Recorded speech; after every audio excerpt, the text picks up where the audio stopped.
a Heart Talk, I decided to switch it up a little bit. This is the talk portion of our show. You just heard the wonderful, amazing Dr. Maya Angelou talking about how love, how she talked about the relationship with her and her mother. She said, "You were a piss poor mother of small children, but excellent of older children and of young adults." And another part about that that really stuck out to me, shout out to all the mothers and all of those who mother. You might not be a mother, but you do a lot of mothering. You do a lot of nurturing. You do a lot of pouring in. And shout out to you, mother, because I know a lot of aunts, I know a lot of cousins, I know a lot of friends and family members who have stepped into the role of mother for me and for other people. And I just want you to know that you didn't have to physically give birth to a child to be a mother. And I thank you. I thank you for answering the call. Um, but she was talking about how her mother was terrible with young children, but she got better. And then I like when she talked about, I want you, I miss you close to me. I want you to wrap your arms around my neck. I think that, and just the thought, I did the visual when she said that. I don't think that we touch and love on each other enough. We live in a virtual society, so it's like we see people and we feel things, but we don't feel them. And I do believe that's why so many families are broken at this point. You can have a parents in the house with children and they never see each other. And I'm guilty of that. Sometimes I just want to go in my room and not be bothered. But out and touch. We have to connect. She said she went and got her mom and took care of her. I believe her mother would have died if she had left her apart and just checked on her. But she went and got her. She got her and brought her close. And that's what I want to talk about as we close out Heart Connections today. We close out the week. We close out this Feel Good Friday. I just want to talk about getting close and being intentional about getting close. That's one of the struggles that I had with my mother is I would do for her, but I just didn't want her around me. It was too hard to deal with.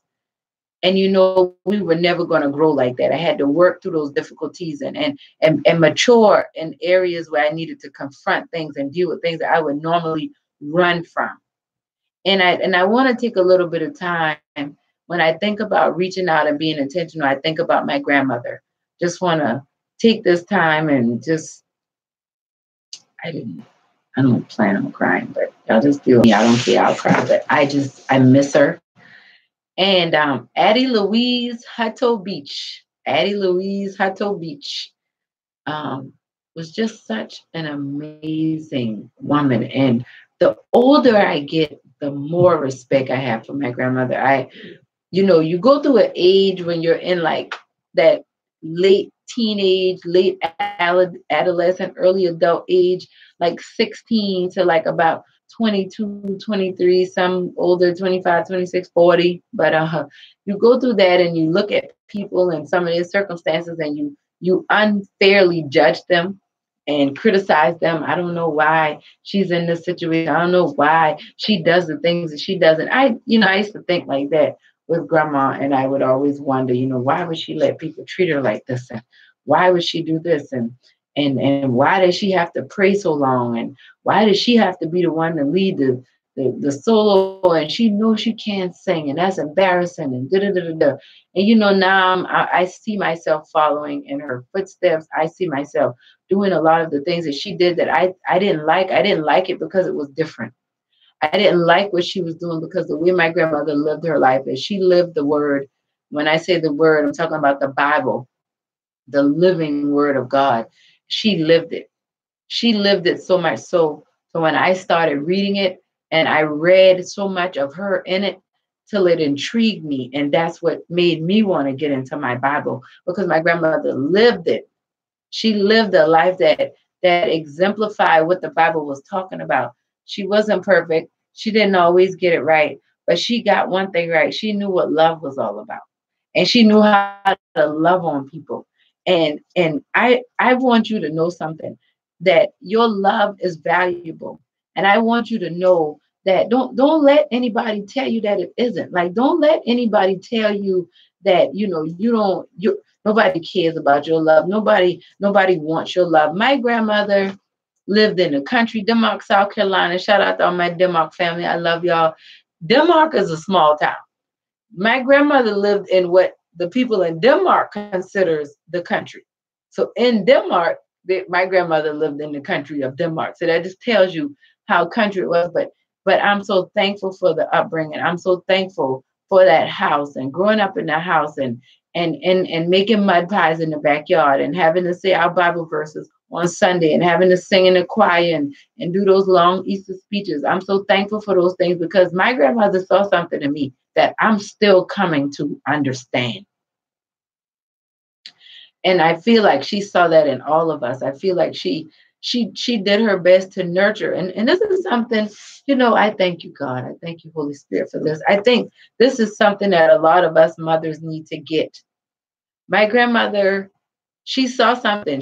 And now that I'm older, I realize that she and I had conversations that she didn't have with everybody. And we did some things that she didn't do with everybody. And it's not to say that she loved me anymore or she loved me any better or she loved me any different. But,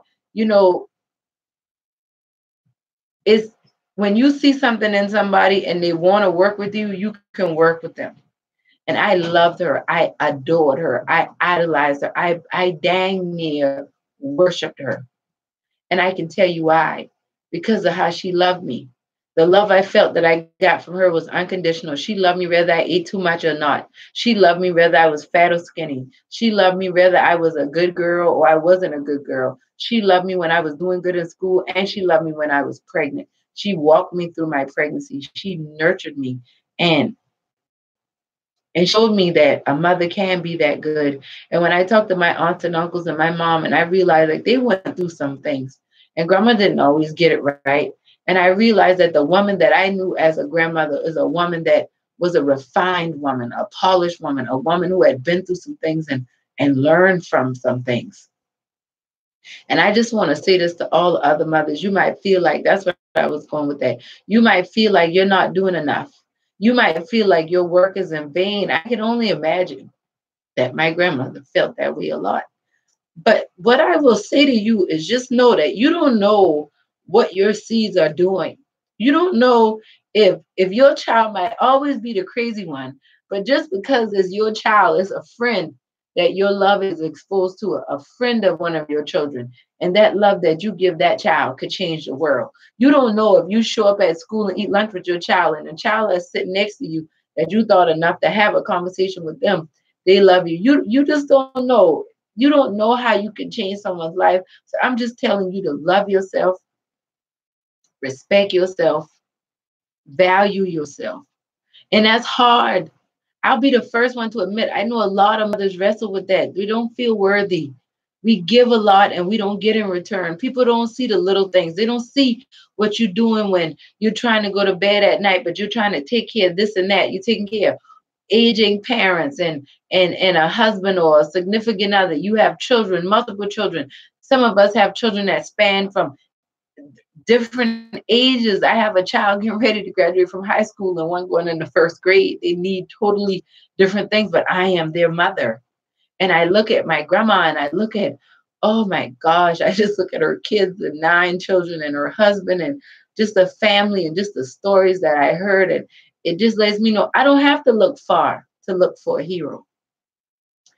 The hero is in me. The hero is in those that raised me, those that reared me. And though I can find fault in a lot of things, I can also find blessings. I can also find peace. I can also find comfort.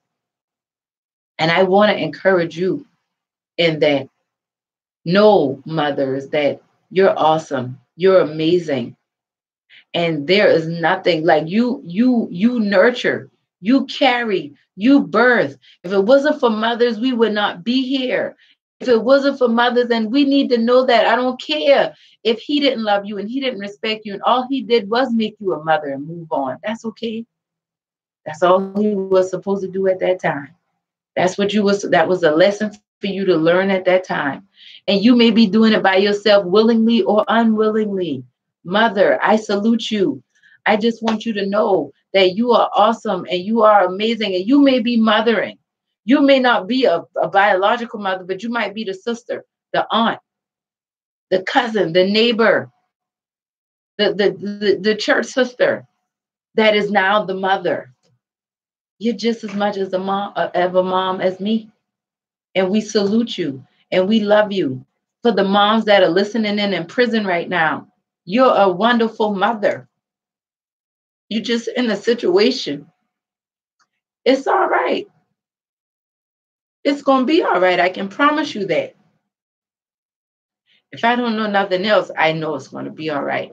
See, it's a lot of women. The church is going to be filled with these beautiful women, and so many of them are hurting, being honored as mothers, and not feeling that love, not sure that it's there. I just want you to know that it's there. You got to believe. Sometimes, if all you can do is believe by faith, sometimes your husband won't get it, your boyfriend won't get it, your children won't get it, your parents won't get it, your friends won't get it. But believe by faith and know that Christ does, and He loves you. And I love y'all. Happy Mother's Day. This has been my tribute to my big mama, my grandmother, tribute to my mother, and to all the women who have contributed to mothering me and my family. Too many of you to name, but I love y'all and I thank y'all so much. And I'm so excited about this weekend. Great weekend. I'm excited about the brunch tomorrow. I have 2 slots still open, guys. I said I was closing it. 2 slots still open. If you want to come to the Help Save Me brunch, beautiful downtown Charleston. It's going to be awesome. Check it out, theheartconnections.com. Make sure you pre-order your book at theheartconnections.com. Help save me from my broken heart. Your journey to living and loving again. This has been Heart Talk with your heart coach, Adelai Brown. Thank y'all for being patient with me and sharing in my tears. Just know they're tears of joy. Tears of joy. I'm human, guys. And this next song, this goes out to my mommy and my grandma. It's a classic, and it's one of my favorite songs. Heart Talk, Heart Connections. High five.